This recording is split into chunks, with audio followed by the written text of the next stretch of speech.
What is up, guys? In today's video, I'm going to be going over everything you need to know about Fortnite's Sabrina Carpenter update. As always, if you guys do find this video to be helpful, informative, or interesting, remember to give it a like, subscribe if you like to see more, and comment down below what you think of the changes in today's update. And as far as Battle Royale goes, which is what I'm going to focus on in this video, I don't really talk about the other modes too much. There weren't really that many changes. The most significant of these changes, in my opinion, is going to be that the exotics in the black markets are now random which ones will spawn game to game. So earlier on in this season, we got the first wave of exotics that came in. And then later on, we got the second wave of exotics, and the second wave replaced the first wave entirely, right? And during that time, it was guaranteed which exotics would be in every single match. Now it is random which exotics you'll get between the first and second wave game to game, but they only spawn at the black market that they initially spawned at. So it's not like you're going to get the Rift Gun at the Crime City black market or the Magic Mosses black market. If it spawns, it's always going to be in the one at Masked Meadows. And then the same goes for every exotic we've had. They still are locked to the black market they were at. It's now just random which exotics will spawn game to game. And you can even have a mix of them where you have like one exotic from wave 1 and one exotic from wave 2 that ends up spawning in your match. But as I said, they're still tied to the black markets that they were initially tied to.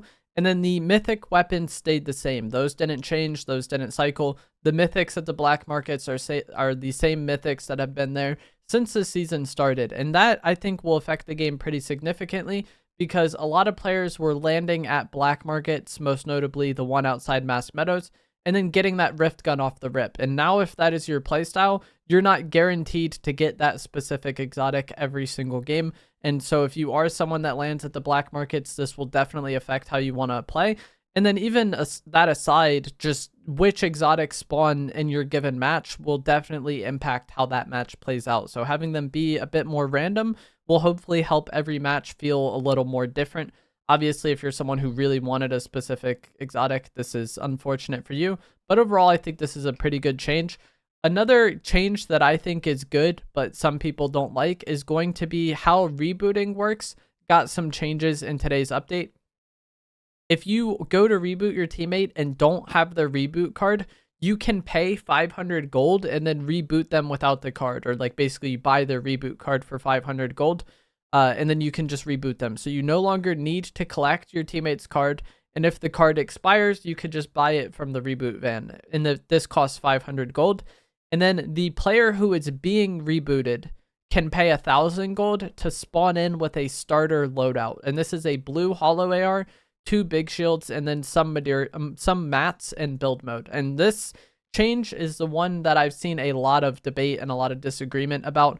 Some people don't like that you can buy your teammate's card back, and then also some people don't like that you can pay to spawn with loot. And the way it works is the person doing the rebooting, the person, at the van, currently alive, buys the card, and then the person who's being rebooted can pay to, have those items.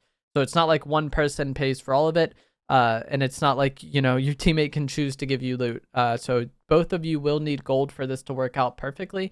I think this is a good change. I think the rebooting system in Fortnite is very outdated. It's been in the game since like Chapter 1, Season 8, and it hasn't really changed much since then. I think the only change that have really been made is like how long the card lasts. I think it lasts like 300 seconds. It lasts a long time. So personally, I think being able to buy it for gold is just fine, because it's not like it was very inconvenient to get the card anyways. You weren't on like a huge timer to get it. Like it would last for a while. Obviously, there would be people that would camp the card and try to prevent you from rebooting. But I think the whole purpose of having rebooting in the game is to get people back into the match, so there's more action throughout the course of the game. And then also so those players who have been eliminated have a way back into the game. And making that more possible, or making it more likely that that can happen and people can actually use that mechanic by not needing to go get the card because, people camp it or whatever, I think overall is a good change. Some people don't like it. They feel like the person should have to go get the card and this makes everything too easy. I disagree. I still think there's downsides to rebooting. Like even with that starter loadout, you don't come back with very much, and you do have to drink the shield. The reboot van takes a while to use. It makes a lot of noise.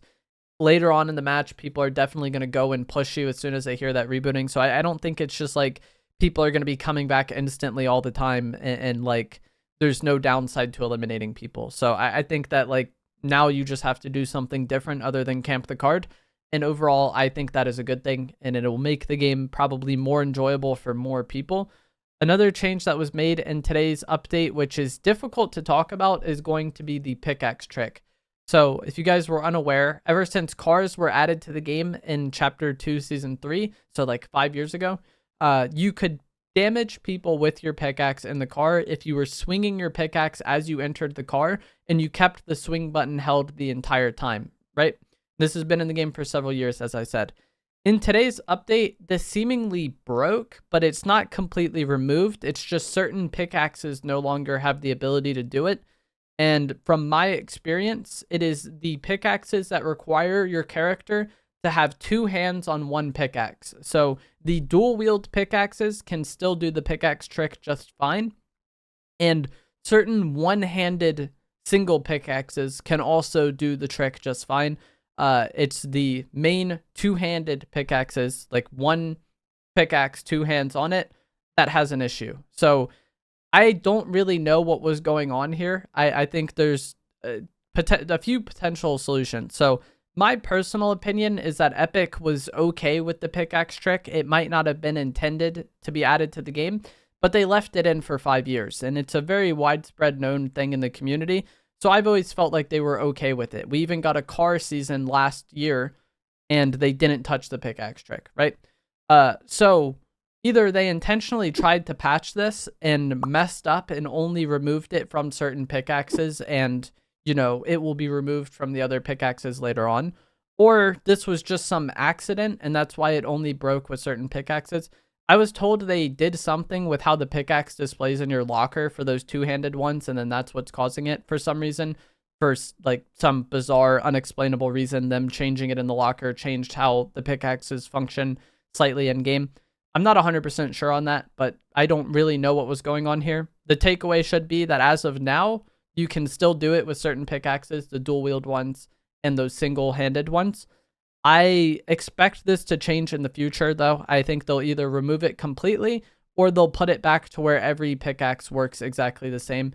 We'll end up seeing what they do, and that will probably, you know, give us a pretty clear answer on how Epic feels about it. If they just remove it completely, they remove it completely. If they add it back, then clearly, you know, they want it to be a part of the game. But as of now, you need certain pickaxes to use it. I was just using the dual wield ones for now, and it was still working fine for me today after I made that change. Another change in this update that has upset a lot of people that isn't really gameplay related is going to be how emotes work. They made certain emotes dance emotes, so the emotes that are dances are now called dance emotes. And the change with these from how they previously worked is now if you're doing a dance emote and someone walks up to you, they can join in your dance emote even if they don't own the dance. So we had this in the past with like the synced emotes. If somebody was doing one of the synced multi-person emotes, then anybody could kind of join in regardless if they owned it or not. This is now how every emote works, that is considered a dance. So other people can join in with you doing your dance. Some people are very upset about this because they have the mindset, I guess, that like they paid money for it, so other people shouldn't be able to use it for free, even if they're doing it right in front of them. I don't care about this much one way or the other. Another reason why people are mad about it is they say it hurts like emote exclusivity. Like basically they can't flex having an emote on other people that don't have it. I don't care about that either. This change is very irrelevant to me, but I thought I'd talk about it because some people seem to be very upset about it and very passionate about it. We also got some very minor map changes today. There is now purple smoke inside Masked Meadows and the underground section where the masks were previously made. There is a new mine at Foxy Floodgates that is now accessible, and it has Dilbit farms inside. You can break these farms and then have a potential to get Dilbits, which is nice, but with how the game has progressed over the course of the season, I don't think is really that big of a deal because a lot of people are just landing on the black markets, getting that outlaw chest, getting that Dilbit, and then buying the most important thing in the black market. So if you have like a high priority on one of those mythics or exotics, you probably need to land on it at this point to guarantee it. So those Dilbit farms aren't the biggest deal to me. And then there was also a tree removed at Magic Mosses, and this is likely going to play some part in the upcoming mini event for this season. But overall, these map changes weren't ridiculously impactful from a gameplay perspective. And that's kind of how I feel about this update in general. There was some changes, but none of it was like a super big deal. The most impactful one to me will be like how Epic ends up handling the pickaxe trick situation. But I definitely expect something to change because Epic really do not like when certain cosmetics like these pickaxes have advantages over others.